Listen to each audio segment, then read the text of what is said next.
नमस्कार दोस्तों, धवल medical lecture में आपका स्वागत है। तो आज का हमारा टॉपिक है ऑब्सेसिव कंपल्सिव डिजॉर्डर। तो हम ऑब्सेसिव कंपल्सिव डिजॉर्डर की डेफिनेशंस और उसके एग्जाम्पल क्या होंगे वो हम पढ़ने वाले हैं। उसके बाद हम ऑब्सेसिव कंपल्सिव डिजॉर्डर के कॉजेज क्या होते हैं, उसके साइन एंड सिम्टम क्या होते हैं वो हम पढ़ेंगे। और लास्ट में हम ऑब्सेसिव कंपल्सिव डिजॉर्डर की डायग्नोसिस क्या होता है, उसकी ट्रीटमेंट क्या होती है और उसमें कौन कौन सी साइकोथेरापी दे सकते हैं वो हम पढ़ने वाले हैं। तो हम स्टार्ट करते हैं ऑब्सेसिव कंपल्सिव डिजॉर्डर। तो ये ऑब्सेसिव का मीनिंग क्या होता है? तो कोई भी इंसान होता है, उसके मन में एक ही प्रकार के विचार बार बार आते हैं, एक ही प्रकार की उसके मन में इमेजेस बार बार आती है, तो जिसको तो हम क्या बोलते हैं, ऑब्सेसिव बोलते हैं। तो ऑब्सेशन क्या हो गया, कोई भी इंसान होगा उसके मन में, उसके दिमाग में एक ही प्रकार के थॉट बार बार आएंगे, उसको तो हमने क्या बोला, ऑब्सेसिव बोला। तो obsessive is the disorder of thought. किसका डिजॉर्डर है? थॉट का डिजॉर्डर है। एक ही प्रकार के विचार, एक ही प्रकार की तस्वीरें कोई भी इंसान में बार बार आएगी, जिसको तो हम ऑब्सेसिव बोलते हैं। तो कंपल्सिव क्या होता है? तो हम एग्जाम्पल से सोचे, एक इंसान है, उसको घर से बाहर जाना है और वो घर का दरवाजा क्या करता है, लॉक करता है। और लॉक करके घर से जब बाहर आता है, तब उसके दिमाग में एक ही प्रकार के विचार आते हैं कि मैंने घर का दरवाजा लॉक किया है या नहीं किया है। तो जिसको तो हमने क्या बोला, ऑब्सेसिव बोला। उस इंसान के दिमाग में घर के बाहर आने के बाद एक ही प्रकार के विचार आते हैं कि मैंने घर का दरवाजा लॉक किया है या नहीं किया है, तो उसको तो हमने ऑब्सेसिव बोला। अब वो इंसान क्या करेगा, उस विचार पे एक्टिविटी करेगा। वो दरवाजा चेक करने जाता है और चेक करता है, तो उसको हमने क्या बोला, एक्टिविटी की। किस उस विचार पे उसने एक्टिविटी की, क्या की, एक्टिविटी की। उस एक्टिविटी को हम क्या बोलने वाले, कंपल्शन बोलने वाले। तो कोई भी इंसान होता है, उसके दिमाग में एक ही प्रकार के विचार, एक ही प्रकार की तस्वीरें उसके मन में बार बार आती है, जिसको हम ऑब्सेसिव बोलते हैं। उस विचार पे, उस तस्वीर पे वो बार बार वो एक ही प्रकार की एक्शन करता है, उसको हम क्या बोलते हैं, कंपल्सिव बोलते हैं। तो compulsive is the disorder of activity and obsessive is the disorder of thought. तो हमारा ऑब्सेसिव कंपल्सिव का मीनिंग हो गया। तो ऑब्सेसिव कंपल्सिव डिजॉर्डर एक न्यूरोसिस डिजॉर्डर होता है। तो ये न्यूरोसिस क्या होता है? तो हमारे साइकेट्रिक में दो टाइप के डिजॉर्डर होता है, एक न्यूरोसिस होते हैं और एक साइकोसिस होता है। न्यूरोसिस क्या होता है? तो न्यूरोसिस में सेल्फ अवेयरनेस प्रेजेंट होती है। क्या होता है? सेल्फ अवेयरनेस प्रेजेंट होती है। सेल्फ अवेयरनेस प्रेजेंट क्या होता है? उस इंसान को, न्यूरोसिस वाले इंसान को उसके बीमारी के बारे में सब पता होता है कि मुझे सिम्टम आते हैं, मुझे ये बीमारी है, जिसको तो हम न्यूरोसिस बोलेंगे। एग्जाम्पल से हम सोचे कि ये ओसीडी वाला पेशेंट है, वो डॉक्टर को दिखाने के लिए जाता है। डॉक्टर उसको पूछते हैं कि आपको क्या तकलीफ है, तो वो पेशेंट बोलेगा मेरे मन में एक ही प्रकार के विचार बार बार आते हैं, मेरे एक ही प्रकार की एक्टिविटी बार बार करता रहता हूं, तो उसको तो हम क्या बोलेंगे, न्यूरोसिस बोलेंगे। मीन्स उस इंसान को पता होता है कि मुझे क्या सिम्टम आते हैं, तो उसको तो हम न्यूरोसिस बोलते हैं। तो साइकोसिस क्या होता है? तो साइकोसिस में सेल्फ अवेयरनेस एब्सेंट होती है। क्या होता है? सेल्फ अवेयरनेस एब्सेंट होती है, मीन्स इनसाइट एब्सेंट होती है। उस इंसान को, साइकोसिस वाले इंसान को, उसको बीमारी के बारे में कुछ पता नहीं होता है। एग्जाम्पल से हम सोचे कि सिजोफ्रेनिया।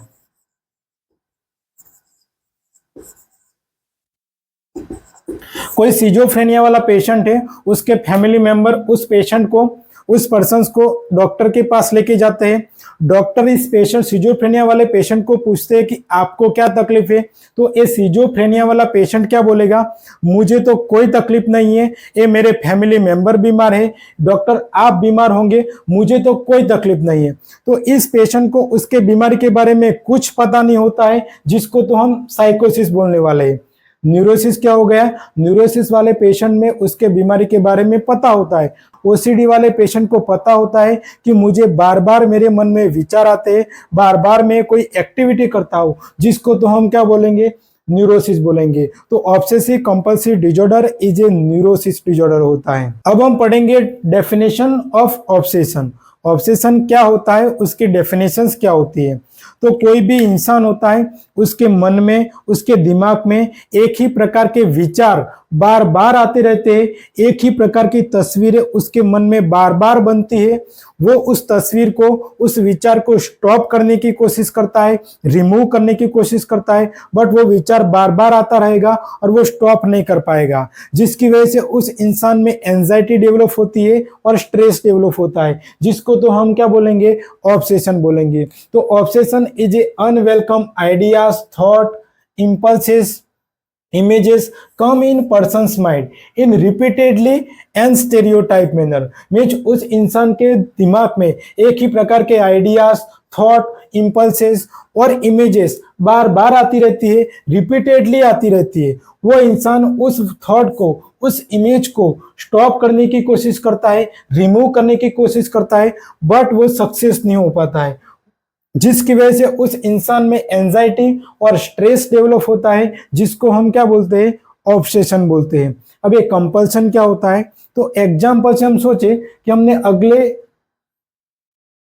आगे हमने एक एग्जाम्पल देखा था कि वो इंसान होता है जो अपना घर का दरवाजा लॉक करके बाहर जाता है, घर से बाहर आता है, और उस इंसान के दिमाग में एक ही प्रकार के विचार आते हैं कि मैंने घर का दरवाजा लॉक किया है या नहीं किया है। एक ही विचार बार बार आते हैं, तो उसको तो हमने क्या बोला, ऑब्सेशन बोला। अब उसको चेक करने जाना है, लेकिन वो चेक करने नहीं जाएगा तो उसके दिमाग में क्या होता है, एंजाइटी और स्ट्रेस डेवलप होगा। तो वो क्या करेगा, एंजाइटी और स्ट्रेस को कम करने के लिए वो दरवाजा क्या करेगा, चेक करने जाएगा। तो कंपल्शन क्या हो गया, कंपल्शन एक एक्टिविटी हो गई, वो बार बार रिपीटेडली एक्टिविटी कर रहा है, वो अनकंट्रोल्ड एक्टिविटी कर रहा है, जिसको हम कंपल्शन बोलते हैं। तो compulsion is the repeatedly behaviour होता है, वो बार बार वो एक्टिविटी करता है, बार बार वो दरवाजा चेक करने जाता है। अनकंट्रोल्ड स्टीरियोटाइप एक्टिविटी होती है। अब वो दरवाजा चेक करेगा, उसके बाद उसके क्या होता है, एंजाइटी और स्ट्रेस कम होता है उस इंसान के अंदर। वो दरवाजा चेक करने के बाद वो एंजाइटी कम होगी, स्ट्रेस कम होगा, लेकिन वो क्या होता है, टेम्पोररी होता है।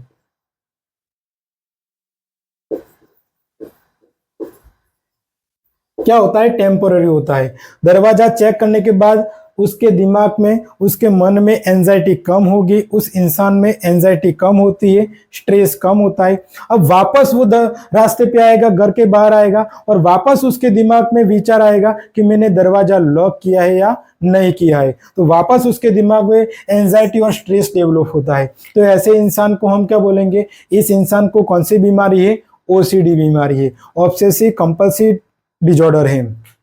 दूसरा एग्जाम्पल हम देखें कि कोई इंसान है, उसके दिमाग में गंदगी के विचार आते हैं, उसको ऐसा लगता है कि मेरा हाथ गंदा है, मेरे हाथ पे बैक्टीरिया लग गए, तो उसको तो हम क्या बोलेंगे, ऑब्सेशन बोलेंगे। उस इंसान के दिमाग में बार बार विचार आते हैं कि मेरे हाथ गंदे हैं, मेरा शरीर गंदा है, और वो बार बार एक्टिविटी करेगा, वो बार बार हाथ धोने जाएगा, बार बार वो क्या करेगा, नहाने जाएगा। तो उसने वो एक्टिविटी की, उसको हमने क्या बोला, कंपल्सन बोला।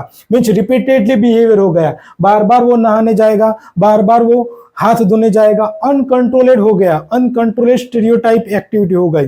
अब वो हाथ धोने जाएगा, जिसके बाद उसके एंजाइटी कम होती है, स्ट्रेस कम होता है, तो उसको तो हम क्या बोलेंगे, कंपल्शन बोलेंगे। तो हमारे ऑब्सेशन और कंपल्शन की डेफिनेशंस हो गई।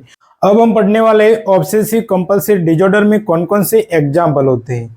ओसीडी वाला कोई भी पेशेंट होता है, उसके मन में कोई सा भी विचार आ सकता है, कोई सा भी विचार रिपीटेडली आ सकता है, और वो कोई सी भी एक्टिविटी रिपीटेड कर सकता है। लेकिन सम इंपॉर्टेंट एग्जाम्पल हम पढ़ेंगे, जिससे हमें पता लगेगा कि ऑब्सेसिव क्या होता है और कंपल्सिव क्या होता है। तो हमारे ऑब्सेशन के एग्जाम्पल है और एक कंपल्सन के एग्जाम्पल है। तो हमारा फर्स्ट एग्जाम्पल है ऑब्सेशन ऑफ द डर्टीनेस। तो कोई भी इंसान होता है उसके मन में गंदगी के विचार आते रहते हैं। उसको ऐसा लगता है कि मेरा हाथ गंदा है, मेरा पूरा शरीर गंदा है, ऐसे उसको मन में बार बार विचार आते हैं गंदगी के। उसको हम क्या बोलते हैं? ऑब्सेशन ऑफ द डर्टीनेस बोलते हैं। अब वो इस विचार पे क्या करता है? एक्शन करता है, एक्टिविटी करता है। क्या एक्टिविटी करता है? वो बार बार हाथ धोने जाएगा, बार बार वो नहाने जाएगा। उसने उस विचार पे जो एक्टिविटी की उसको हम क्या बोलते हैं? कंपल्शन ऑफ द वॉशिंग या कंपल्शन ऑफ द क्लीनिंग बोलने वाले हैं। उसके बाद दूसरा एग्जांपल हम देखें, ऑब्सेशन ऑफ द चेकिंग। कोई इंसान है, उसको ऐसा लगता है कि मैंने गैस बंद किया है या नहीं, मैंने घर के ताला लगाया या नहीं, ऐसे उसके मन में विचार आते रहते हैं, चेकिंग के विचार आते रहते हैं। और वो गैस बार बार चेक करने जाएगा, बार बार वो दरवाजा चेक करने जाएगा, तो उसको हम क्या बोलेंगे? कंपल्शन ऑफ द चेकिंग बोलेंगे। पहले तो उसके मन में विचार आया कि मैंने गैस बंद किया है या नहीं, वो बार बार विचार आता है जिसको हम ऑब्सेशन ऑफ द चेकिंग बोलेंगे।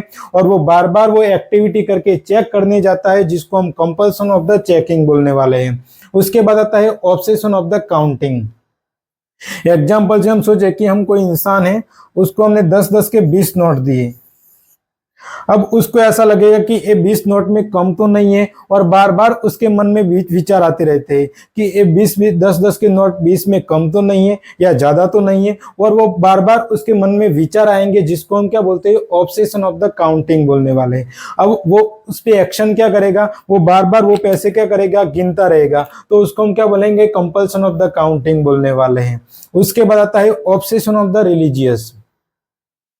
रिलीजियस में हिंदू में भी हो सकता है, मुसलमान में भी हो सकता है, क्रिश्चियन में भी हो सकता है। कोई भी रिलीजियस होता है, उसके रिलीजियस के अकॉर्डिंग उसके मन में विचार आते रहते हैं जिसको हम क्या बोलते हैं? ऑब्सेशन ऑफ द रिलीजियस बोलने वाले हैं। एग्जाम्पल से, कोई हिंदू है तो उसको सुबह 4 बजे उठेगा और वो पूजा करना शुरू कर देता है। उसको पूजा करने के विचार आते हैं और वो पूजा करना शुरू कर देगा और 9 बजे तक पूजा करता है। उसके बाद वो ऑफिस जाता है और ऑफिस में भी 3-4 घंटे पूजा करता है।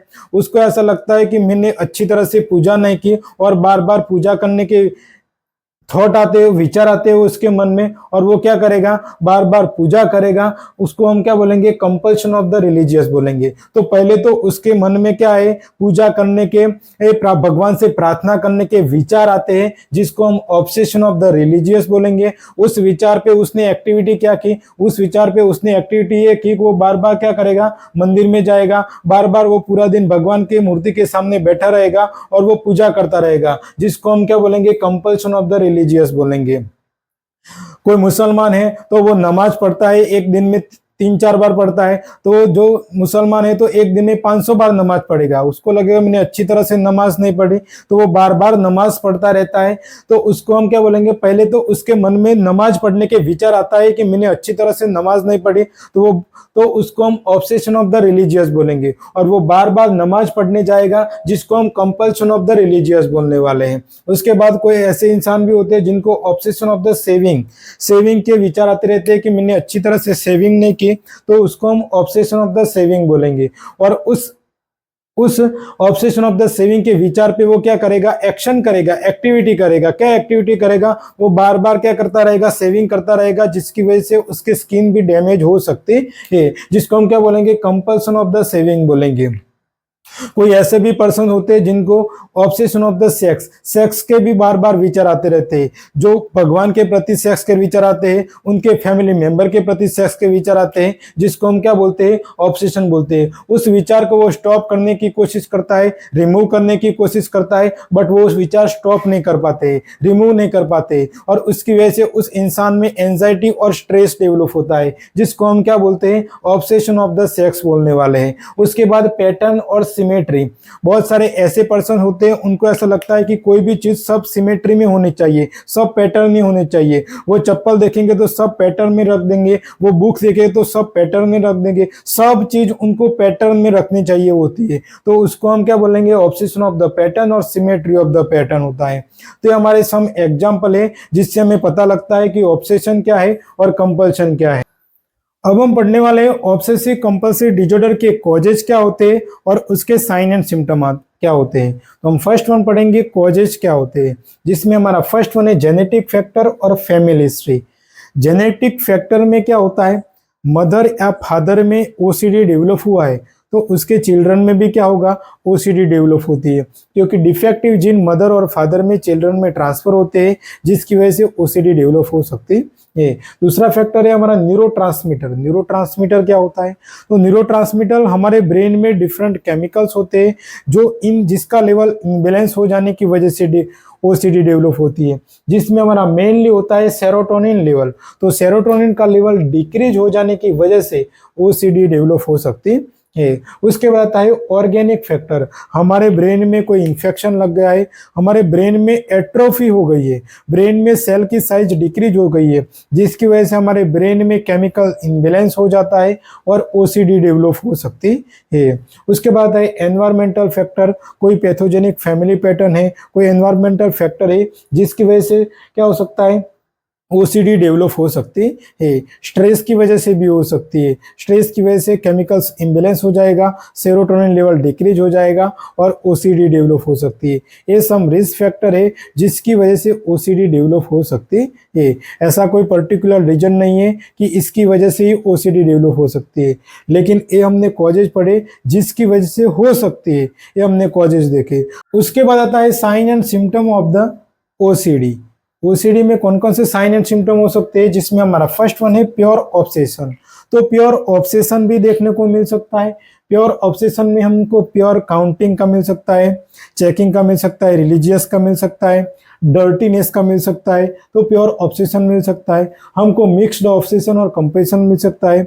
उसको बार बार विचार आते हैं और वो बार बार एक्टिविटी करता है, ऐसा भी हमको देखने को मिल सकता है। उस पर्सन में हमको एंजाइटी और स्ट्रेस देखने को मिल सकता है। उस पर्सन में हमको उसका मूड सैड देखने को मिल सकता है। उसमें इनसाइट प्रेजेंट होती है। उस इंसान को खुद पता होता है कि मुझे कौन कौन से साइन एंड सिम्टम आते हैं, मेरे दिमाग में एक ही प्रकार के विचार आते हैं, मैं एक ही प्रकार की एक्टिविटी करता हूँ, जिसको हम क्या बोलेंगे, इनसाइट प्रेजेंट बोलेंगे। मीन्स उस इंसान को उसके बीमारी के बारे में पता होता है, उसको पता होता है कि मुझे एक ही बार बार विचार आते हैं, जिसको हम इनसाइट प्रेजेंट बोलेंगे। उसके बाद है उस इंसान में मेनली डिप्रेशन भी होता है। ये लॉन्ग टाइम के बाद होता है। ये डिप्रेशन क्या होता है, लॉन्ग टाइम के बाद होता है, और डिप्रेशन के बाद इंसान सुसाइड भी कर सकता है। तो हमारे साइन एंड सिम्टम और कॉजेज हो गए। अब हम पढ़ने वाले हैं diagnosis of the obsessive compulsive disorder. किसी भी पर्सन से ओसीडी वाला, उसको डायग्नोसिस कैसे करने वाले हैं वो हम पढ़ेंगे। तो पेशेंट आएगा तो पेशेंट से क्या करते हैं, हिस्ट्री कलेक्शन करते हैं।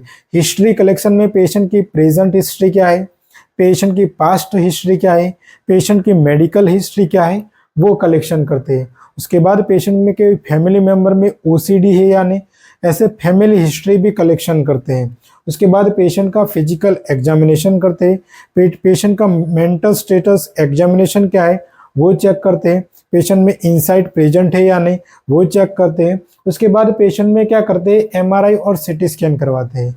एमआरआई सीटी स्कैन में कोई ब्रेन में एबनॉर्मलिटी है या नहीं वो हमें पता लगता है। एनलार्ज्ड बेसल गैंग्लिया देखने को मिल सकता है। तो ये हमारा डायग्नोसिस है, जिसकी वजह से हमें पता लगता है कि पेशेंट में क्या है, ओसीडी डेवलप है या नहीं। मेंटल स्टेटस एग्जामिनेशन हम दूसरे लेक्चर में डिटेल में देखेंगे। ये हमारा डायग्नोसिस है ओसीडी का। अब हम ऑब्सेसिव कंपल्सिव डिसऑर्डर की ट्रीटमेंट क्या होती है वो हम पढ़ने वाले हैं। तो कोई भी पेशेंट होता है, उसका ओसीडी डायग्नोसिस हो जाता है कि ये पेशेंट में ओसीडी है, तो उसकी ट्रीटमेंट क्या करेंगे। तो ओसीडी वाले पेशेंट में दो टाइप की ट्रीटमेंट चलती है, एक साइकोफार्माकोलॉजी चलती है और दूसरी साइकोथेरापी चलती है। तो हम फर्स्ट वन पढ़ेंगे साइकोफार्माकोलॉजी। तो साइकोफार्माकोलॉजी में फर्स्ट वन कौन सी देते हैं, एंटी एंजाइटी देते हैं। हमने देखा था कि ओसीडी वाले पेशेंट में एक ही प्रकार के विचार बार बार आते हैं, एक ही प्रकार की तस्वीर उसके मन में बार बार बनती है, जिसकी वजह से ओसीडी वाले पेशेंट में एंजाइटी और स्ट्रेस डेवलप होता है।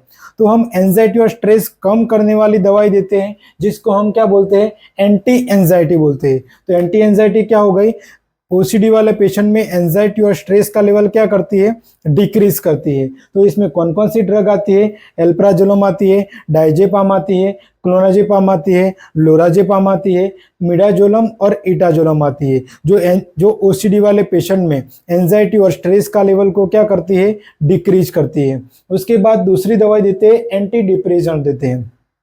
ओसीडी वाले पेशेंट को लॉन्ग टाइम से है ओसीडी, तो उसको डिप्रेशन भी ज्यादा होता है, तो एंटी डिप्रेशन दवाई देते हैं। और ओसीडी वाले पेशेंट में क्या होता था, सेरोटोनिन का लेवल डिक्रीज होने की वजह से ओसीडी डेवलप होता है, तो हम सेरोटोनिन का लेवल को नॉर्मल करने वाली दवाई देने वाले हैं। तो इसमें हमारी एंटी डिप्रेशन में मेनली होती है SSRI, जो सेरोटोनिन का लेवल को क्या करती है, नॉर्मल करती है। तो कौन कौन सी होती है, सिलेक्टिव सेरोटोनिन रीअपटेक इनहिबिटर होता है। SSRI क्या होता है, सिलेक्टिव सेरोटोनिन रीअपटेक इनहिबिटर होता है। अब ये SSRI होता क्या है, तो हमने स्ट्रक्चर बनाई है, या हमारे फर्स्ट न्यूरॉन की स्ट्रक्चर है जिसको हम प्रे सिनेप्टिक न्यूरॉन बोलने वाले हैं। ये दूसरे न्यूरॉन की स्ट्रक्चर है जिसको हम पोस्ट सिनेप्टिक न्यूरॉन बोलते हैं। ये दो न्यूरॉन के बीच में जो खाली स्पेस होती है, जगह होती है, जिसको हम क्या बोलते हैं, सिनेप्स बोलते हैं। ये हमने छोटे स्ट्रक्चर बनाई है जिसको हम सिनेप्टिक वेजिकल बोलने वाले हैं। तो इस वेजिकल के अंदर क्या होता है, न्यूरोट्रांसमीटर होता है। कौन सा न्यूरोट्रांसमीटर होता है, सेरोटोनिन होता है। अब ये सेरोटोनिन इस खाली जगह में आता है और इस सेरोटोनिन रिसेप्टर पे क्या करता है, बाइंड करता है। अब ये SSRI होता क्या है, तो एग्जांपल से हम सोचे कि इस न्यूरॉन में से 100 सेरोटोनिन निकले और इस जगह में 100 सेरोटोनिन आते हैं। अब इस रिसेप्टर पे क्या होता है, 50 ही बाइंड होते हैं, दूसरे 50 तो इधर बच जाते हैं। तो वो 50 कहां पर चले जाते हैं, वापस इस न्यूरॉन में चले जाते हैं, रीअपटेक हो जाते हैं। क्या होता है, रीअपटेक हो जाते हैं। तो हम ऐसी दवाई देंगे जो ये 50 वापस जा रहा है वो इस न्यूरॉन में आ जाए, तो उसको हम क्या बोलते हैं, SSRI बोलते हैं, सिलेक्टिव सेरोटोनिन रीअपटेक इनहिबिटर बोलते हैं। तो हम जब SSRI देंगे तो ये रीअपटेक को इनहिबिट कर देंगी और ये 50 जो सेरोटोनिन होते हैं वो भी इसमें आ जाएंगे, और सेरोटोनिन का लेवल क्या होता है, नॉर्मल रहता है। सेरोटोनिन का लेवल नॉर्मल हो जाएगा। कौन कौन सी ड्रग होती है सेरोटोनिन की, SSRI की फ्लुक्सिटिन होती है, सेट्रेलिन होती है, एसिटालोप्राम होती है, जिसको हम क्या बोलते हैं, SSRI बोलते हैं, सिलेक्टिव सेरोटोनिन रीअपटेक इनहिबिटर बोलते हैं। उसके बाद आता है क्लोमिप्रामाइन भी होती है, जो एंटी डिप्रेशन होती है, जो OCD वाले पेशेंट में दे सकते हैं। तो हमारा एंटी डिप्रेशन और एंटी एंजाइटी ड्रग देते हैं OCD वाले पेशेंट। अब हम पढ़ेंगे ऑब्सेसिव कंपल्सिव डिसऑर्डर में कौन कौन सी थेरापी दे सकते हैं। तो पेशेंट में साइकोफार्मेकोलॉजी के साथ साथ पेशेंट में साइकोथेरापी देना भी जरूरी होता है, नहीं तो पेशेंट का रिकवर टाइम क्या होता है, बढ़ जाता है। तो हम ये साइकोथेरापी है, तो हम साइकोथेरापी का सेकंड पार्ट पढ़ेंगे OCD में, जिसमें हम डिटेल में पढ़ने वाले हैं। तो हम ये थेरापी देख लेते हैं कि कौन कौन सी थेरापी दे सकते हैं। तो हमारी फर्स्ट वन है बिहेवियर थेरापी। बिहेवियर थेरापी में क्या करते हैं, पेशेंट को एक्सपोजर एंड रिस्पांस प्रिवेंशन करवाते हैं। कोई भी एग्जांपल से सोचे कि कोई भी ऑब्सेशन है डर्टीनेस का, उसको बार बार गंदगी के विचार आते हैं उस पर्सन को, और वो बार बार वो हाथ धोने जाता है। तो OCD का पेशेंट है डर्टीनेस का, तो उस पेशेंट को बिठाते हैं और उसको डायरेक्टली एक्सपोजर करवाते हैं मिट्टी के साथ, कोई डस्ट के साथ, और उसको बोलते हैं कि आपको अभी हैंड वॉश करने नहीं जाना है, आपको इधर ही बैठे रहना है। तो उसको हम क्या बोलेंगे, बिहेवियर थेरापी में एक्सपोजर एंड रिस्पांस प्रिवेंशन बोलने वाले। डायरेक्टली एक्सपोजर करवा देते हैं और उसका रिस्पांस क्या होता है वो हम चेक करते हैं, और उसको क्या करता है, अवॉइड करने को ये बोलते हैं। उसके बाद कॉग्निटिव बिहेवियर थेरापी भी दे सकते हैं। कॉग्निटिव बिहेवियर थेरापी में क्या करते हैं, जो भी इंसान के मन में बार बार थॉट आते हैं उस थॉट को स्टॉप करने की कोशिश करते हैं। बिहेवियर में जो बार बार एक्टिविटी करता है उस एक्टिविटी को क्या करते हैं, कम करने की कोशिश करते हैं। एग्जाम्पल से किसी को ऑब्सेशन है चेकिंग का, बार बार उसको चेक करने के थॉट आते हैं और वो क्या करता है, बार बार चेक करने जाता है, कंपल्सन करता है। एग्जाम्पल से एक दिन में 1 घंटे में वो 50 बार चेक करने जाता है। तो उस पेशेंट को बोलना है आपको धीरे धीरे कंपल्सन कम करना है, एक्टिविटी कम करनी है। तो पहले तो 50 बार जाते हो तो आपको क्या करना है, 5 बार घटा देना है, 45 बार जाना है। धीरे धीरे घटा के आपको क्या करना है, कम कर देना है, और 0 हो जाता है, जिसको हम क्या बोलते हैं, कॉग्निटिव बिहेवियर थेरापी बोलते हैं। उसके बाद ग्रुप थेरापी भी दे सकते हैं, रिलैक्सेशन थेरापी भी दे सकते हैं, जिसमें पेशेंट को बोलना है आपको डीप ब्रीथिंग टेक्निक सीखनी है। आपको क्या करना है, जब भी आपको बार बार विचार आते हैं आपको डीप ब्रीथिंग करना है और सांस छोड़ना है, डीप ब्रीथिंग लेना है और सांस छोड़ना है, और आपको मेडिटेशन भी कर सकते हैं। उसके बाद फैमिली थेरापी भी दे सकते हैं। तो ये हमारी थेरापी है। हम ओसीडी में सेकंड पार्ट में डिटेल में पढ़ने वाले हैं। तो हमारा एक ओसीडी का लेक्चर आज फिनिश होता है।